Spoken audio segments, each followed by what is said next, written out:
वहीं अंतर विधानसभा के उपचुनाव के लिए किए गए नामांकन पत्रों की जांच पूरी हो गई है।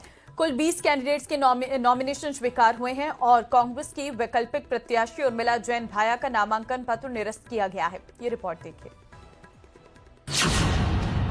अंतर उपचुनाव का सियासी रण, नामांकन पत्रों की जांच हुई पूरी, किसके सिर सजेगा अंतर का ताज।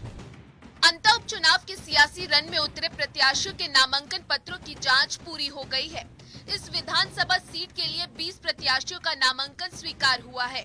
रिटर्निंग अधिकारी के मुताबिक कुल 21 नामांकन पत्र दाखिल हुए थे, जिनमें से एक निरस्त किया गया है। कांग्रेस से वैकल्पिक प्रत्याशी के तौर पर नॉमिनेशन करने वाली उर्मिला जैन भाया का पर्चा निरस्त हुआ है। बाकी सभी प्रत्याशियों के नामांकन पत्र सही पाए गए हैं। समीक्षा के दौरान एक कैंडिडेट का नाम निर्देशन पत्र खारिज हुआ है। वो कैंडिडेट है उर्मिला जैन, क्योंकि उन्होंने अपना नाम निर्देशन पत्र कांग्रेस से भरा था और वो उस नाम निर्देशन पत्र में उनको एज ए सब्स्टिट्यूट कैंडिडेट उन्होंने अपना फॉर्म दाखिल किया था। क्योंकि कांग्रेस का मुख्य अभ्यर्थी प्रमोद जैन का फॉर्म फाइनली सेलेक्ट हो गया था, इसलिए उनका नाम निर्देशन पत्र खारिज किया गया है। अब निर्वाचन प्रक्रिया के अगले चरण में 27 अक्टूबर तक प्रत्याशी अपने नाम वापस ले सकेंगे। हालांकि नाम वापसी का दिनांक 27 अक्टूबर है। 27 अक्टूबर शाम तक ये तय हो जाएगा कि आखिर कौन कौन प्रत्याशी अंता के रण में अपनी बाजी लड़ रहा है।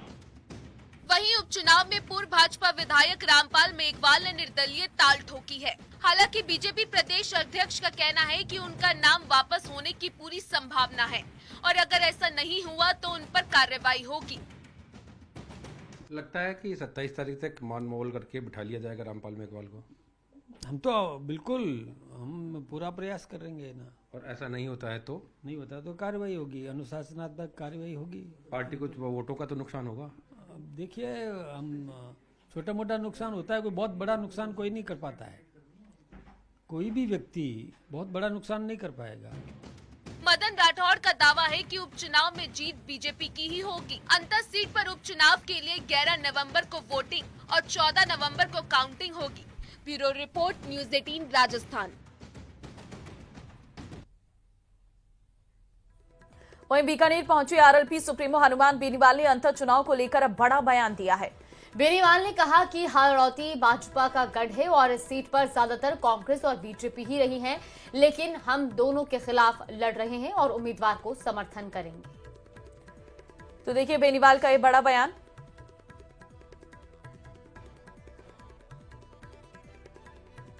अंतर उपचुनाव को लेकर बेनीवाल का ये बयान सामने आया, जिसमें उन्होंने कहा है कि हम दोनों के खिलाफ उम्मीदवारों को समर्थन करेंगे। हाड़ौती भाजपा का गढ़ है। अंतर उपचुनाव को लेकर बेनीवाल का ये बयान। हाड़ौती भाजपा का गढ़ है, बेनीवाल की तरफ से कहा गया। कांग्रेस और भाजपा ही यहां पर ज्यादा रही है। हम दोनों के खिलाफ उम्मीदवार को जो समर्थन करेंगे, यानी कि जो तीसरा दल उठा हुआ है, जो निर्दलीय प्रत्याशी उठे, उन्हें समर्थन देते हुए बेनीवाल यहां पर नजर आ रहे हैं। 29 तारीख को सातवां जो स्थापना दिवस है, उस दिन राजस्थान का जवान और राजस्थान का किसान सर्व समाज यहाँ से आह्वान करेगा कि न कांग्रेस न बीजेपी, सिर्फ राष्ट्रीय लोकतांत्रिक पार्टी, और इसी दिशा के अंदर हम लोग चलेंगे। देखिए, तमाम गहलोत सरकार के गहलोत के करीबी लोगों को अच्छी पोस्टिंग दे दी। अब गहलोत सरकार में जो भी पाप हुए उन पे एफआईआर लग जाएगी।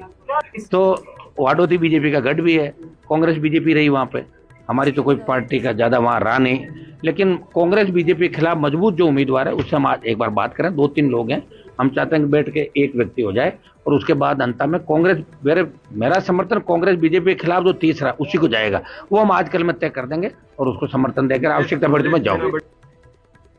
वहीं प्रदेश के 2 अलग अलग जिलों में आग का कहर देखने को मिला है। अब आपको तस्वीरें भी दिखाएंगे, जिसमें पहली तस्वीर हम आपको करौली की दिखाएंगे, जहां एक फर्नीचर गोदाम में आग लग गई। तस्वीरें आप देख सकते हैं। आग लगने से लाखों रुपए का सामान यहां पर जलकर राख हो गया है। तो दूसरी तस्वीर कोटा से आई है। तो कोटा की भी तस्वीरें आप देखिए, जहां झोपड़ियों में आग लगने से हड़कंप मच गया। फिलहाल आग पर काबू पाने की कोशिश की जा रही है। ये 2 तस्वीरें जहां पर आग का तांडव देखा गया। पहली तस्वीर करौली की, तो दूसरी तस्वीर कोटा की सामने आ रही है। देखिए, फर्नीचर का गोदाम था एक तरफ, जहां पर लाखों रुपए का फर्नीचर जलकर राख हो गया है और पूरे फर्नीचर के गोदाम में तेजी के साथ आग भड़की। तो दूसरी तस्वीर कोटा की है, जहां पर जो झोपड़ियां होती हैं उसमें आग लग गई और आग बहुत तेजी के साथ फैलती चली गई, जिससे आसपास बनी सारी झोपड़ियां जलकर राख हो गई हैं। ये दो तस्वीरें जिसमें तेज आग का तांडव देखने को मिला है। दीपावली का ये त्योहार और कई जगह पर इस तरह से आग लगने की घटनाएं सामने आई हैं और ये दो तस्वीरें भी हम रात की आपको दिखा रहे हैं, जहां पर एक तरफ करौली में आग लगी है फर्नीचर के गोदाम में और दूसरी तरफ झोपड़ियों में आग लगने की घटना कोटा से आई है सामने।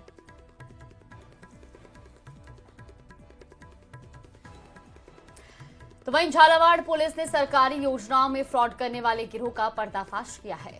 ऑपरेशन शटरडाउन चलाकर पुलिस ने अंतर्राज्यीय गिरोह के सरगना सहित 30 आरोपियों को गिरफ्तार किया। ये गिरोह किस तरह से काम कर रहा था, कैसे पुलिस आरोपियों तक पहुंची, इस रिपोर्ट में देखिए।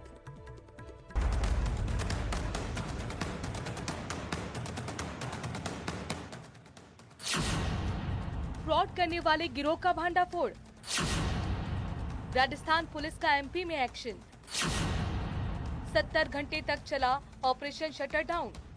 सरकारी योजनाओं में फ्रॉड करने वाले अंतर्राज्यीय गिरोह का झालावाड़ पुलिस ने भंडाफोड़ किया है। पुलिस की 70 टीमों ने राजस्थान के 4 जिलों सहित मध्य प्रदेश के राजगढ़ जिले में 70 घंटे लगातार जाकर ऑपरेशन को अंजाम दिया। गिरोह के सरगना समेत 30 आरोपियों को गिरफ्तार किया गया है। यह अंतर्राज्यीय संगठित गिरोह पीएम किसान सम्मान निधि, समाज कल्याण और मुआवजा योजनाओं में सरकारी सिस्टम से धोखाधड़ी कर सरकारी राशि में सेंध लगा रहा था। आरोपियों के पास से करीब 53 लाख कैश, नोट गिनने की मशीन, 12 लग्जरी वाहनों समेत कुल 30 गाड़ियां बरामद की गई हैं। पुलिस ने कार्रवाई के दौरान 11,000 से ज्यादा संदिग्ध बैंक अकाउंट, हजारों cheque book, passbook, ATM card सहित संदिग्ध दस्तावेज भी बरामद किए। छापेमारी में 35 से ज्यादा लैपटॉप, 70 मोबाइल सहित कई डिजिटल डिवाइस भी मिले हैं। पुलिस को शिकायत मिली थी कि कामखेड़ा क्षेत्र का आसिक सरकारी योजना में घपला कर रहा है। जब पुलिस ने जांच पड़ताल की तो उसके फोन नंबर पर कई बैंक खाते के लिंक मिले और उनमें संदिग्ध ट्रांजैक्शन होना पाया गया। इतने महीनों की मेहनत के बाद में जो संदिग्ध मुलजिम बन रहे थे, उनका चिन्हीकरण होने के बाद में 30 ऐसे संदिग्ध स्थल चिन्हित हुए। हर टीम में एक ऑपरेशनल हेड इंचार्ज बनाया गया, एक सहायक अनुसंधान अधिकारी रखा गया ताकि मौके की जब्ती मौके पे ही हो। जिसको मुख्य अनुसंधान अधिकारी बाबत इस मामले में उसको ये अधिकार दिए गए कि वो मौके पे जब्ती करे। एक साइबर का कांस्टेबल रखा गया, एक महिला कांस्टेबल रखी गई और एक ऐसा कांस्टेबल रखा गया जिसने उस जगह को देख रखा, उस व्यक्ति को देख रखा है। पुलिस जांच में सामने आया है कि बांदीकुई दौसा का रहने वाला राम अवतार सैनी इस संगठित गिरोह का सरगना और मास्टरमाइंड है। वहीं आरोपियों से बरामद किए गए वाहन और इलेक्ट्रॉनिक उपकरणों की बाजार में कीमत करीब 3 करोड़ रुपए है। पुलिस के मुताबिक झालावाड़ से शुरू हुआ साइबर फ्रॉड का ये खेल जोधपुर, कोटा, बूंदी और दौसा तक फैला था। जो 2.5 महीने की मेहनत है, झालावाड़ पुलिस की करीब 70 टीमों की ये जो मेहनत है, ये आज रंग लाई है और इस तरह के बड़े गिरोह का जो पुलिस ने भंडाफोड़ किया है, आगामी दिनों में कई और खुलासे भी पुलिस कर सकती है। तरुण शर्मा, न्यूज़ 18 झालावाड़।